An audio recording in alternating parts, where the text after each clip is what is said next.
நீங்கள் பார்த்துக் கொண்டிருப்பது உங்கள் விஜய்.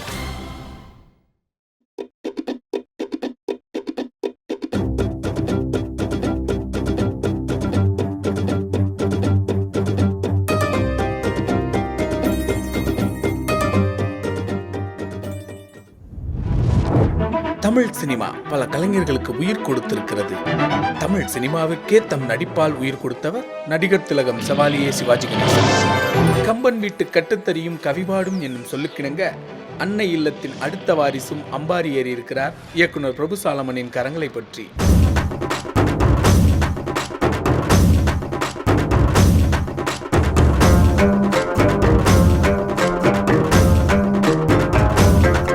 தன் முதல் முயற்சியை வெள்ளித்திரையில் ரசிகர்களோடு காண ஆவலோடு புறப்பட்டுக் கொண்டிருக்கிறார் விக்ரம் பிரபு.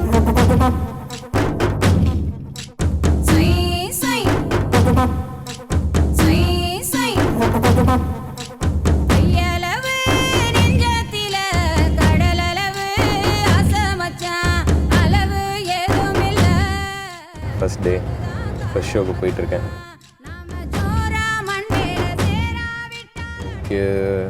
எக்ஸ்பெக்டேஷன் எக்கச்சக்கமாக இருக்குது.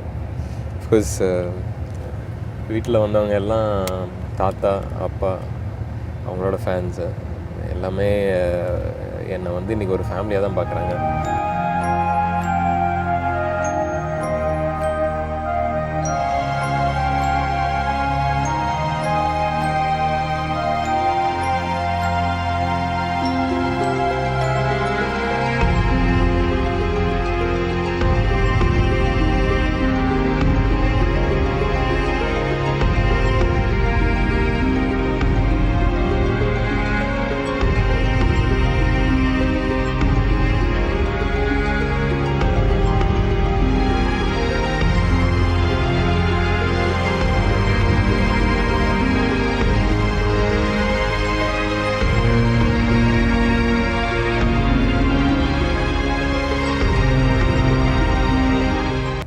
பேப்பரை பார்த்து தான் போய் வாய்ப்பை வாங்கினேன் பிரபு சாலமன் சார்கிட்ட.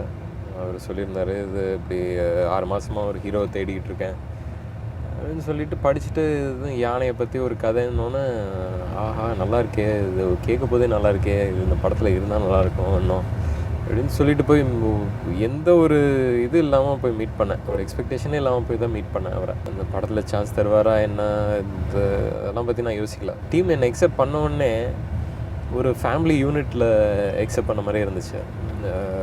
அங்கே தம்பி ராமையா சாராக இருக்கட்டும், கேமராமேன் சாராக இருக்கட்டும், டைரக்டர் சார்லாம் என்னை அவ்வளோ கம்ஃபர்டபுளாக ஆக்கினார் அங்கே செட்டில் இருக்கிறதுக்கு. ஸோ அவங்களோட சப்போர்ட் இல்லைன்னா ரொம்ப கஷ்டமாக இருந்திருக்கும்.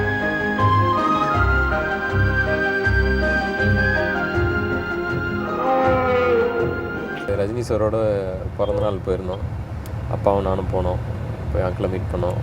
அண்ட் அப்போ வந்து என்ன கும்கி வந்து ரிலீஸ் ஆகிறதுக்கு முன்னாடியே ஹிட் ஆகிடுச்சின்னு சொல்கிறாங்களே அப்படின்னு சொல்ல போது, ஐயோ சாரே சொல்கிறாரு, ஐயோ எப்படி இருக்க போது என்னங்கிறது வந்து இன்னும் ஜாஸ்தி ஒரு பயம். ரொம்ப நல்ல எதிர்காலம் டெஃபினட்டாக இருக்குங்கிறதுல சந்தேகமே இல்லை. கமல் சொன்ன மாதிரி பயப்படணும், ஆனால் பரவாயில்ல, கவலைப்படாது. ஏன்னா சாலமன் மாதிரி டைரக்டர்ஸுங்க இருக்காங்க, அவங்கெல்லாம் கொண்டு போடுவாங்க, கைப்பிடிச்சி கொண்டு போடுவாங்க. ஒரு பெரிய சாதனையாளர் அவருக்கு பிறந்தா எவ்வளோ பெரிய அந்த பேரை காப்பாற்றுறது எவ்வளோ பெரிய கஷ்டங்கிறது நான் கிட்டே இருந்து பார்த்துருக்கேன். சாதாரண விஷயம் இல்லை. பெரிய சாதனையாருக்கு பிறந்த பக்கம் சந்தோஷமாக இருக்கலாம், அதுக்கப்புறம் ரொம்ப ரொம்ப கஷ்டமாக இருக்கும். நாம் எல்லாம் சினிமாவுக்கு வரும்போது எங்கள் அப்பா எல்லாம் ரொம்ப சந்தோஷப்பட்டாங்க. வேறாஸ் இப்போ வந்து நம்ம விக்ரம் வந்து சினிமாவுக்கு வரும்போது அவங்க அப்பா எல்லாம் வந்து சந்தோஷப்பட்டுருக்க மாட்டாங்க, கவலைப்பட்டிருப்பாங்க. எப்படி வருமா நம்ம பையன் எங்கள் அப்பாவோட பேர் காப்பாற்றிக்கிடுமே, என்னுடைய பேர் காப்பாற்றிக்கிடுமேன்னு சொல்லி. ஸோ அந்த பிரபுவோட அந்த ஒரு பாரம் எனக்கு தெரிகிறது. அண்ட் விக்ரம் உங்களுடைய அந்த பயம் எனக்கு தெரிகிறது.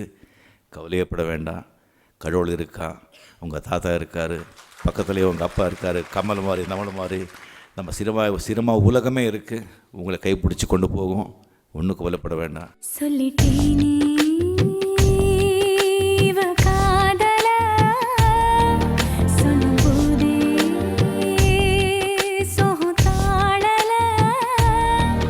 இது போலொரு வார்த்தை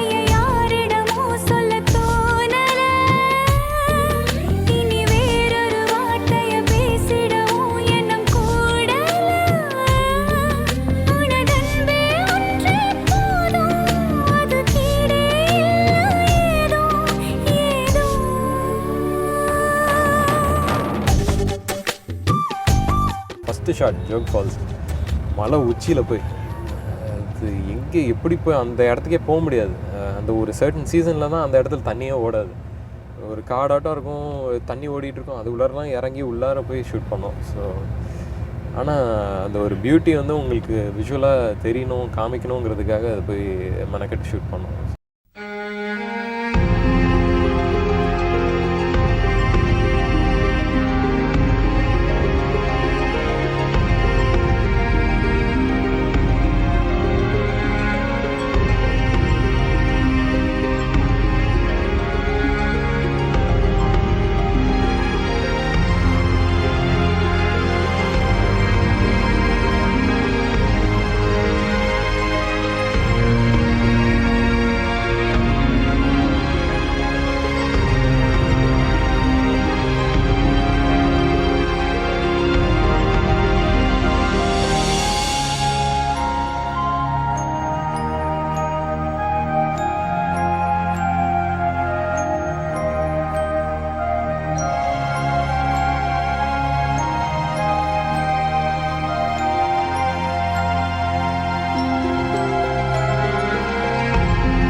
நீங்கள் பார்த்துக் கொண்டிருப்பது உங்கள் Vijay.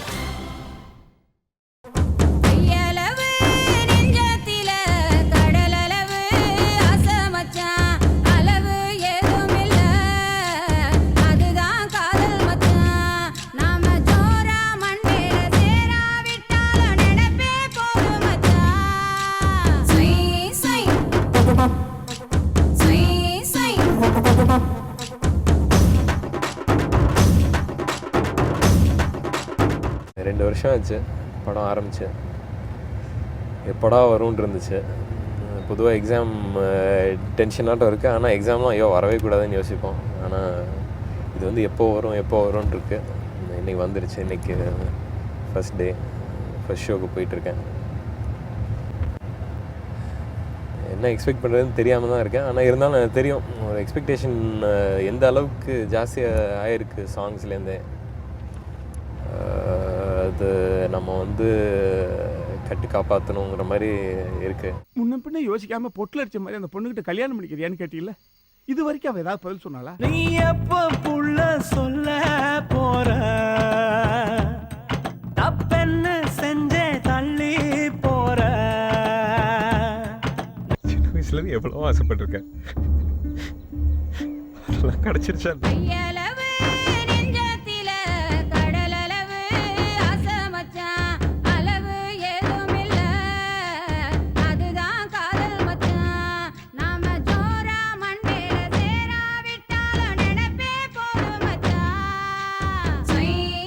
Rajini sir, Kamal sir, Vijay sir, எல்லாம் அஜித் சார் படம்லாம் அவ்வளோ ஃபஸ்ட் ஷோஸ் போயிருக்கேன். ஆனால் இருந்தாலும் ஒரு 2 years வெயிட் பண்ணி ஒரு வேலையை முடிச்சுட்டு வந்து அதுக்கான ஒரு பலன் கிடைக்குமா, என்ன எக்ஸ்பெக்ட் பண்ணி போகிறது, என்ன மாதிரி சொல்ல போகிறாங்க, என்ன மாதிரி ஒரு ரியாக்ஷன் இருக்க போகுது, அதெல்லாம் யோசித்து பார்த்தா கொஞ்சம் பயமாக தான் இருக்குது. நான் என்ன சொல்கிறது, குடும்ப ஆளாக இருந்து உங்கள் எல்லாருக்கும் நன்றி சொல்கிறதா, கலைஞனாக இருந்து இன்னொரு கலைஞனை வர இருக்கிறதா, எனக்கு தெரியல. என் நிலைமை என்னன்னு தெரியல. பிரபு நிலைமை தான் எனக்கு. ஒருத்தர் குத்திக்கிட்டோம். நாங்கள் அங்கே உட்காந்துருக்கும் போது இப்படி இடிச்சுக்கிட்டோம். பத்தியா போகுது நம்ம காளைங்கிற மாதிரி. இந்த பொறுப்பு நிறையா இருக்குது விக்ரம். பயப்படுங்க, தப்பு இல்லை. அதெல்லாம் போக்குறதுக்கு சாலமன் மாதிரி நல்ல டெக்னீஷியன்ஸ் உங்களுக்கு வந்து அமைவார்கள். இன்னமும் கற்றுக்கொண்டே இருங்கள். ஏன் சொல்கிறேன்னா, நடிகர் திலகம் அந்த மலை அது எப்படா அது பண்ண, அந்த பாஷை எப்படா நீ பேசுனேன்னு என்கிட்ட கேட்பார் அவர். கற்றுக்கொள்வதற்கு வந்து எல்லையே கிடையாது. அதை எனக்கு கற்பித்தவர் உங்கள் தாத்தா. ஸோ அறிவுரையெல்லாம் நாங்கள் சொல்ல மாட்டோம். உங்கள் தாத்தா டைலாகே சொல்கிறேன். அவர் சொன்னார் இவர் சொன்னார் என்று நம்பி அறிவிழந்து தடுமாற்றம் அடைய வேண்டாம். எவர் சொன்ன சொல்லானாலும் அதனை உன் பகுத்தறிவால் எண்ணி பார்ப்பாய்.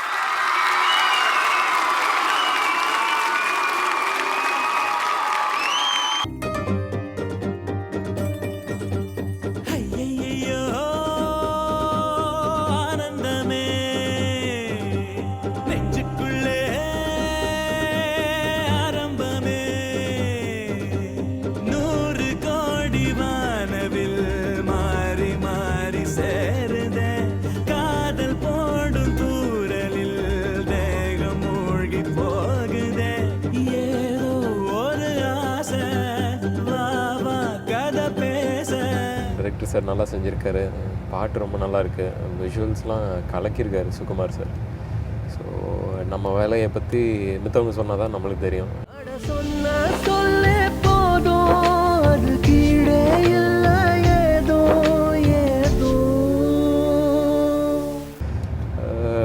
மித்தவங்களோட ஃபஸ்ட் ஷோக்கெலாம் போயிருக்கேன். இதுதான் ஃபஸ்ட் டைம் என்னோட ஓன் ஃபஸ்ட் ஷோ போகிறேன். பார்க்கலாம் எப்படி இருக்குன்னு. இதுதான் இப்போ ஒரு இதுக்கும் அவங்க அவ்வளோ கஷ்டப்பட போது யானையோடு நம்ம நடிக்கிறோம். டிரெக்டர் வந்து ஒரு விஷன் வச்சுருக்காரு. யானை தந்தத்து மேலே ஏறி இந்த எக்ஸசைஸ் செய்கிற மாதிரி செய்யணும், அப்புறம் தலையில் முத்தம் தர மாதிரி இருக்குது சீன்லாம். அதெல்லாம் நிறைய இது யோசித்து வச்சுருந்தாரு. என்னெல்லாம் முடியுங்கிறத வந்து அதுக்கப்புறம் யானை வந்ததுக்கப்புறம் தான் தெரிய ஆரம்பிச்சிச்சு.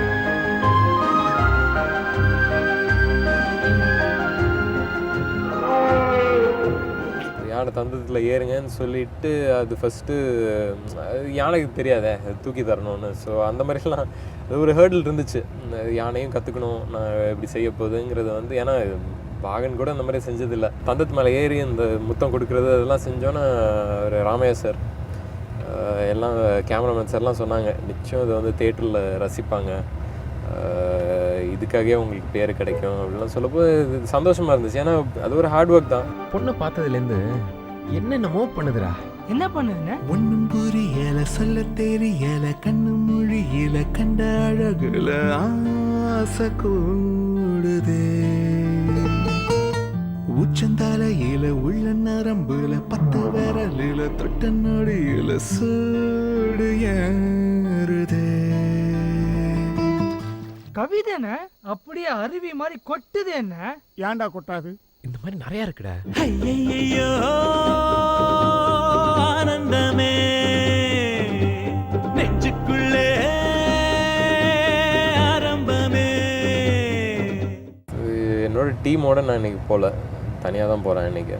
டீமோட வரலன்னா கூட அவங்களுக்கும் நிறைய பேர் இருக்காங்க, ஃபேமிலி ஃப்ரெண்ட்ஸுன்னு. அவங்களாம் ஃபோன் பண்ணி சொல்லுவாங்க என்ன ஏதுன்னு. ஸோ அவங்களோட ரியாக்ஷன்ஸ்லாம் வெயிட்டிங்.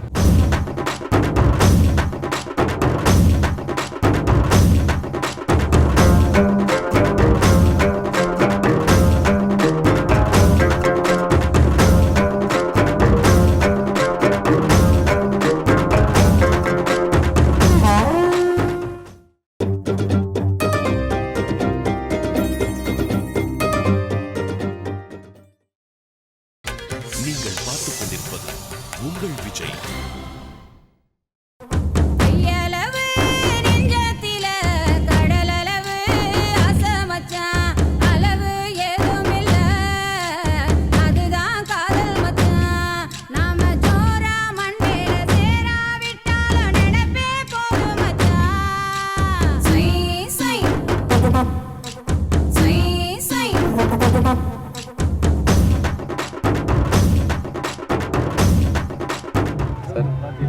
வந்தாச்சு.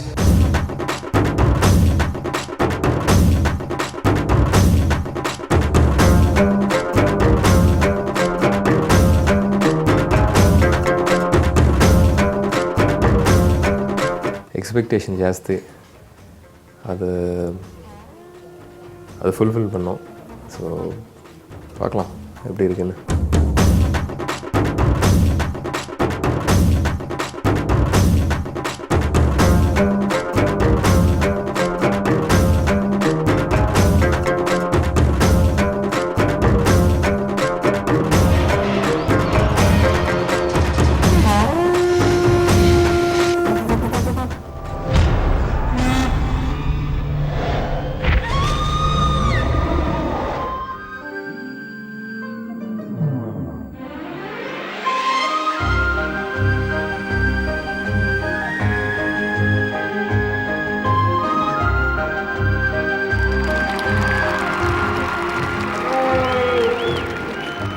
பொண்ணை பார்த்ததுலேருந்து என்னென்னமோ பண்ணுதுடா.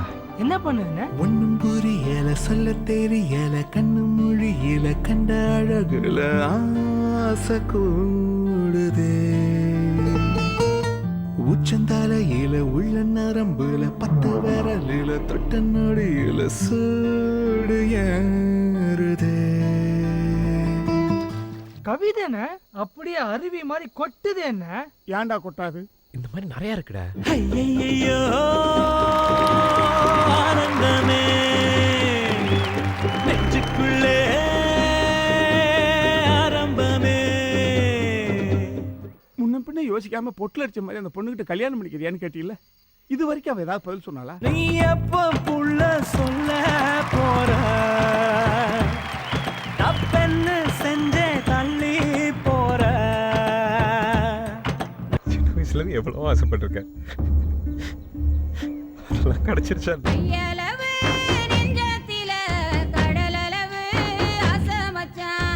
அளவு ஏதும் இல்ல, அதுதான் காதல் மச்சான். நாம ஜோரா மண்மேல சேராவிட்டாலும் நினைப்பே போதும் மச்சான். சொய் சொய். அவ சொல்லுவா, உன்னை பிடிச்சிருக்குன்னு சொல்லுவாடா. அட சொன்ன சொல்லே போதும், அது கீழே இல்ல ஏதோ ஏதோ. அப்படி சொல்லிட்டா அது காதலே கிடையாதுடா. சொல்லிட்டேனே இவ காதல. சொல்லிட்டானே அவ காதல.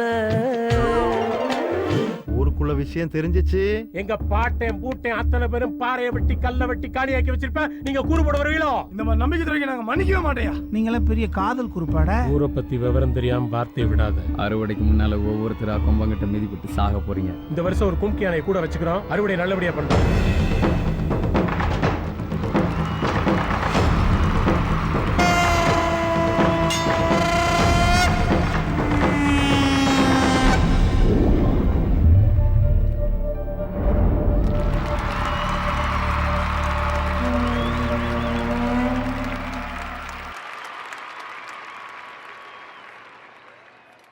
என்னதான் இருந்தாலும் இவங்கெல்லாம் எங்கள் அப்பா தாத்தா ரசிகருங்க. எனக்குன்னு ஒரு தனி இடம் வச்சுருக்காங்க அவங்களோட ஹார்ட்டில். ஸோ அதனால தான் ஃபஸ்ட் டே இவ்வளோ ஆர்வத்தோடு வந்து பார்க்க வந்திருக்காங்க. இருந்தாலும் நீங்களாம் இந்த படத்தை போய் தியேட்டரில் பார்த்து எப்படி இருக்குது அப்படின்னு நிச்சயம் நீங்கள் என்ஜாய் பண்ணுவீங்கன்னு நான் நிச்சயம் நம்புகிறேன். அதை நீங்கள் எந்த அளவுக்கு என்ஜாய் பண்ணுவீங்க, எந்த அளவுக்கு அதை பற்றி பேசுவீங்க அப்படின்னு எதிர்பார்த்துட்ருக்கேன்.